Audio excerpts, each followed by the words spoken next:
para ni kang mayor o kang congressman, naisgutan naman ito mga dako kay proyekto o daghan nga proyekto sa syudad sa Iligan. Ang pangutana, concern kay mga tao alang sa development sa Iligan.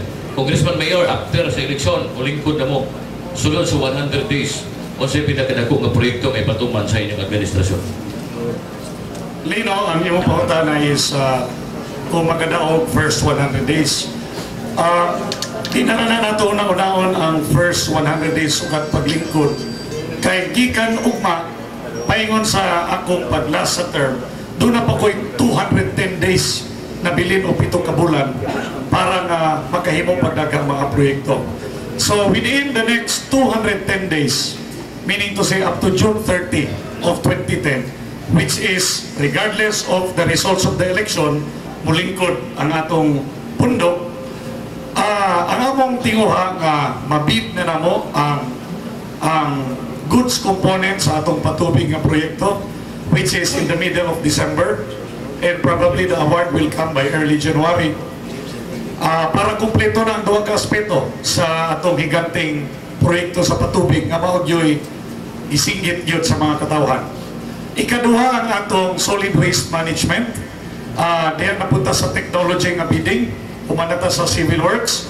Kung makita ninyo dito, makita na ninyo ang murag moderno na usa ka compound thanks to our point personnel, Councilor Nilo Ruiz, iya po ding ipaspasan og lihok. So kini nga duha lang daan ang sa solid waste ug sa tubig.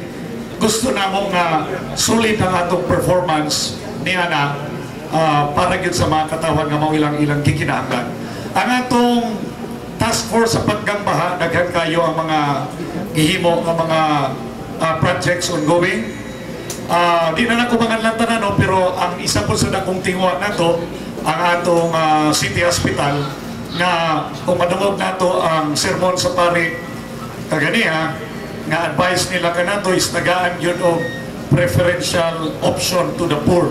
And after that, hopefully kung mahuman matibawas na mo ning mga dagkong proyekto or ongoing na, gitanaw na po nato ang atong merkado.